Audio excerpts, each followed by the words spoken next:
So hey everyone, in this video we will see how to clean a Frigidaire Gallery Nugget ice maker with vinegar. Descale guide. Step 1 is drain the machine. Remove the ice basket and dump out any remaining ice. Unhook the rubber drain tube from the back of the machine. Pull out the silicone plugs and let all water drain into a sink or bucket. Put the plugs back in and rehook the tubes. Second step is wash the removal part. Remove the ice scoop and small mesh filter from the bottom of the water tank. Wash the basket, scoop and filter in the sink with warm water and dish soap. Rinse all items roughly with clean water.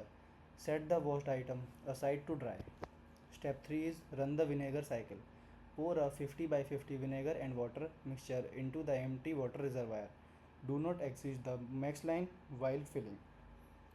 Plug the ice maker back into the wall outlet.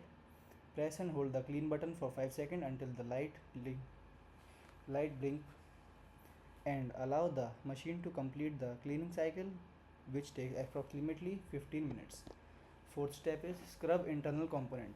Unplug the machine again once the cleaning cycle stops. Dip a clean toothbrush into the vinegar water inside the reservoir.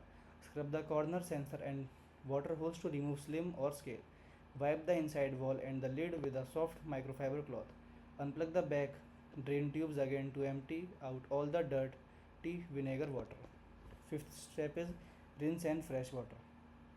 Put the drain plugs back in tightly. Fill the reservoir to the max line with plain fresh water, no vinegar. Plug the machine in and hold the clean button for 5 seconds to run a rinse cycle. Drain the water out. Repeat this step 2 more times so your ice will not taste like vinegar. Sixth step is sanitize the exterior and restart. Wipe down the outside of the machine and the button with a damp cloth. Put the clean mesh filter ice basket and scoop back inside. Fill the reservoir with fresh drinking water and turn the machine on. Throw away the very first batch of ice cubes it makes just in case any vinegar remain. So thanks for watching.